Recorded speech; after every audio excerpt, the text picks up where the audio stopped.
Don't laugh at me, but I had to call Amy again and text her. I texted her and go, what's sexy AF? Now I really look stupid. She texts back, sexy as fuck. So, what do you think about this? I mean, how would you advise your friend if they got these texts? Exactly. I have my opinion. Okay, well, let's get to the end here. We're close. This isn't long drawn out. I send an emoji of me, with my red hair spiked up, with my little hand over my face saying, oh, you. Oh, we're going to post that. And we'll post that. And then he sends a picture with a cowboy hat saying, hot, and then yum. And I just texted back. I said, oh, I love the hat. So I'm just being cute. I'm not saying anything forward. He goes, and I don't know, maybe guys, and we could ask guys what they think too. Maybe they think I'm flirting back just as much. Yeah. But in my mind, because I'm the one on the microphone on this end, I'm letting you know where I'm coming from. I'm interested, but I don't want to just jump in the sack with somebody. I want to see if this person is outstanding or well. And that's the hard thing with text. You don't know the voice of somebody, what they're saying, or their motives and what they're saying. Exactly. That's what makes it difficult. You know your motive, but we're trying to figure out what his motive is. Right. So he says, I'm a bit of a cowboy, LOL. He does a lot of LOLs. Yeah. Okay. So he's a funny guy. I'm a bit of a cowboy, LOL, but raised in the city mostly, LOL. I have one similar to it. I can wear it while we're exchanging information, LOL. And I said, cowboy works. And then he goes, nice giddy up, sexy lady. So I said, I grew up country. Because I did. He says, me and you and that hat sounds like a good ride combo, LOL. That's what you said? He said. Oh. So you said, I grew up country, and then he says. Yes, he says, me, you, and that hat sounds like a good ride combo, LOL. A good ride combo. Yes. Okay, that's when I'd start being like, Yes. So already it's fishy, but I'm starting to get there. And he ride combo. He's like, nice. I get up in that Midwest, so that's where my country comes from. I like the city, but I'm country at heart. And I go, California desert, horses, beach, and motorcycles. And he says, I was born in California, raised in St. Louis, Missouri, been in Utah since I was 20. I noticed a sexy tattoo on your ankle. How many others do you have? I have a few as well. Then he posts this little cowboy picture winking at me. And I said, I have a few more. And he goes, where do you think this is going? Well, I'm still sitting on I think he's going fast. In my mind, I think he's going a little fast. And I'm starting to question, is this a booty call? Or is he or is he just like a funny guy and he's just trying to really press it, right? Because okay, so honestly, Lori, I don't know. Is this way over the top? Well, I don't know at this point. I'm thinking, what do you think? I'm not used to this treatment. Yeah. How about that at this stage of my life? You've been a little forward, and the couple of guys that I've had encounters with have not been that forward. So, and that was a while ago. So, anyways. Maybe, and so he says, oh, nice, I want to see, please, talking about my tattoos. And I said, maybe one day we've got to get to know each other a little bit more before. No, I said, we've got a little getting to know each other to do first. Good girl. So I'm like, I'm like, hey, yes. I'm just not a booty call girl. That's right. He says, and holy shit, I'm ready to go back to Home Depot so you can run me over again, LOL. I like one day and then something. I like one day and maybe, LOL. I don't know what that meant. And why is it LOL after every sentence? I don't know. I think because he's trying to keep it light, maybe. I don't know. Or he doesn't want me to think he's too serious. But then he goes, and that's what we're doing now, getting to know each other. I'm a pretty open book and open guy. I don't get offended easily, and I'll probably say more than I should. LOL. Okay, well. And I said, all right, my friend. I'm heading out for a hike. Hope to talk to you soon. So I'm done. Okay. Leaving. He goes, hey, wait, don't leave me when we were just getting to know each other well. Any pictures you may want to send my way, I'll be happy to share.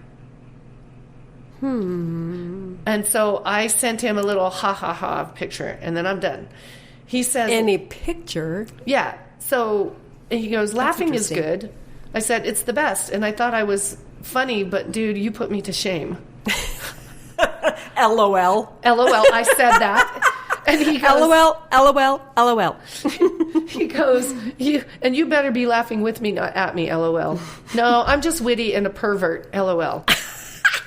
And I go, LOL. So I said, I never laugh at people. I am not a mean person. And he goes, well, we don't laugh at them, but sometimes we laugh at what they do. LOL. I'm not mean either. Pretty happy-go-lucky. That's his picture of just being a goofy goofball. It is kind of a funny picture, I have to say. Okay, so I go on my hike, couple hours, whatever. Yeah. Not even thinking about it and stuff. And I get a text a few hours later. This is the last one. Hello, young lady. Hope your afternoon has been great. I just want to say thank you for a fun meeting this morning. However, I've set some goals for myself and nothing at all against you, but I just don't have time to be involved with anything. I'm really focusing on my daughter and getting my own property soon. You are a very attractive lady, and I hope everything wonderful happens. Thanks again. It was fun meeting you. And that was the end of it. And that was very kind. Oh, but so what I've read through it, so I thought, was he fishing for a booty call? I think so. And when he realized that I would not be somebody that would be that this would be somebody he'd have to invest some time in, he realized that that's not what he's interested in. Yeah. And so if that's the truth, either that or he's married.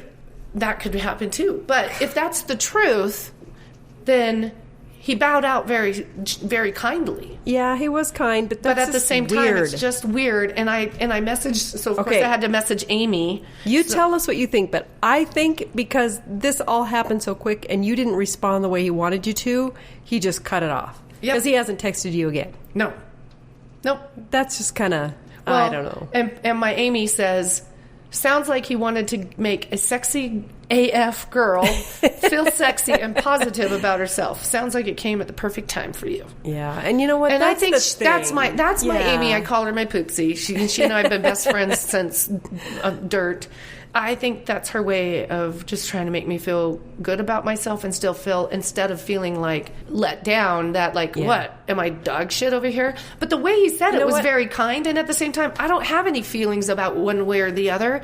It was kind of fun, and it was like, I felt like I was getting my feet wet on how this goes, but I could totally, in my mind, as it progressed, I was feeling like he was fishing for just a quick something. But I think too. And when he realized he wasn't going to get it, he backed out. But I think for you, you're in a place right now, okay, so you've just gone through cancer. You've gone through all this stuff. Your hair is short. You're not comfortable with yourself. I mean, you're comfortable with yourself, but yet you're not because all this stuff. Well, I'm different than I used to be. And so you have some cute guy, ask for your number and flirt with you a little bit. And I think you can take that away and just be like, you know what? It made me feel very good that I am still a sexy mama. AF. I'm still good. Sexy AF. That's right. And, just walk away and be like, I'm all right.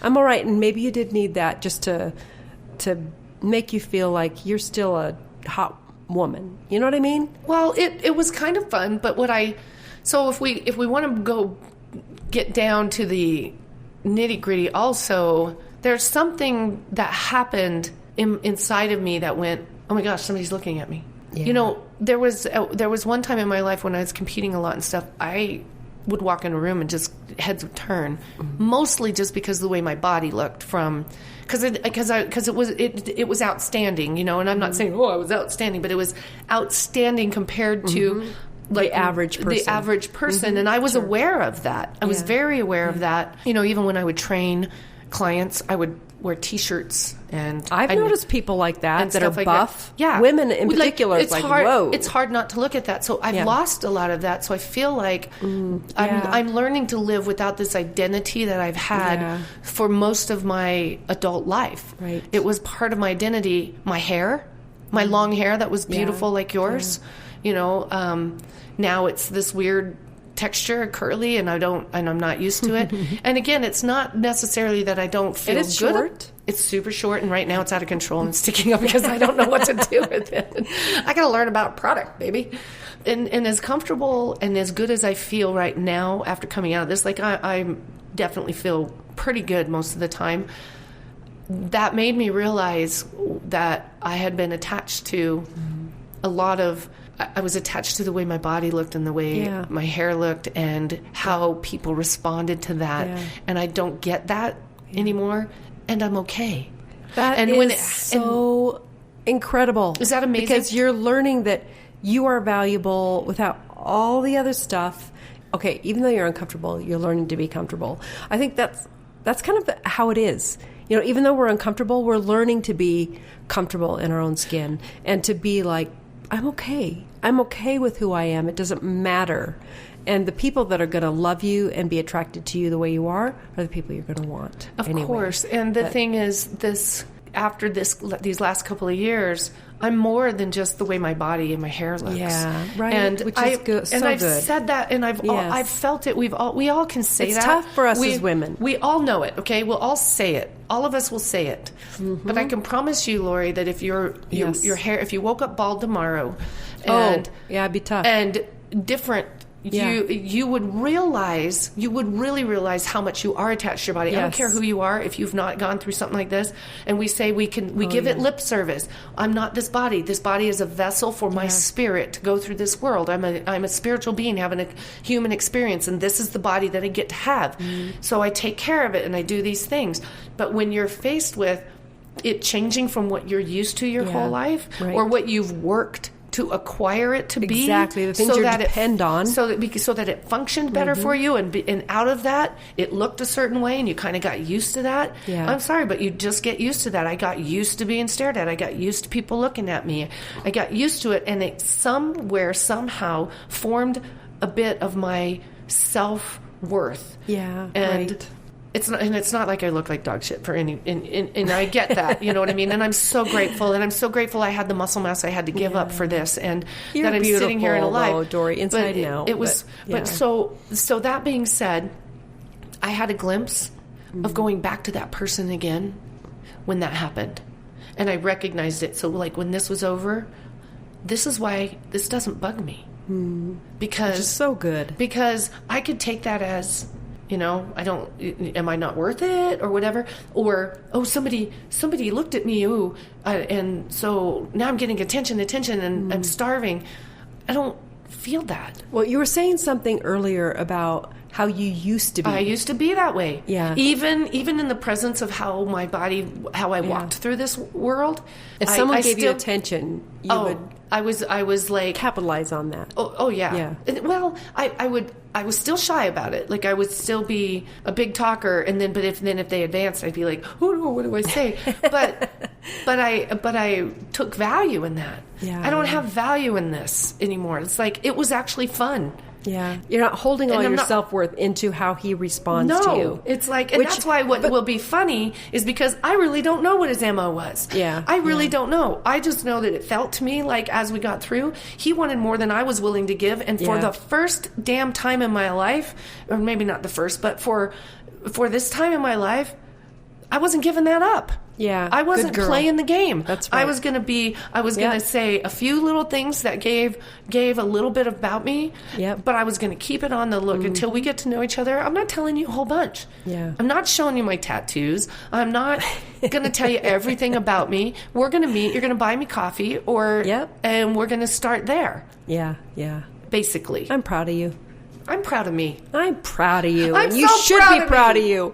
Because you've come a long way, baby. I come a long way, baby. I think it's awesome. Well, I have to say, my dear friend Lori sitting here is she's just a beautiful woman, if you could see her. And she's funny as hell, and she does laugh all the time. Yeah. And sneezes a lot.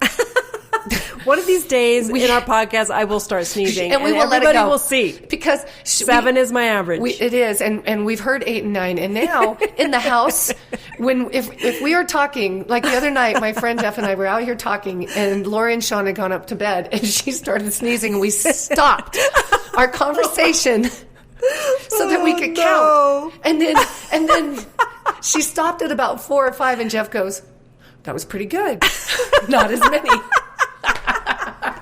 This is my whole life. I'm serious. I came out of the womb sneezing. That is one of the first things I did when I was born. My dad says, "You came out, and I looked at you, and you looked at me, and you went, achoo, achoo." He's like, "That was so cute." But then I've been achooing my whole life. And it kind of is a chew. And she really does a chew. I don't. It's like, but it is a chew. It is a chew. And so, but anyways, what I wanted to say about her is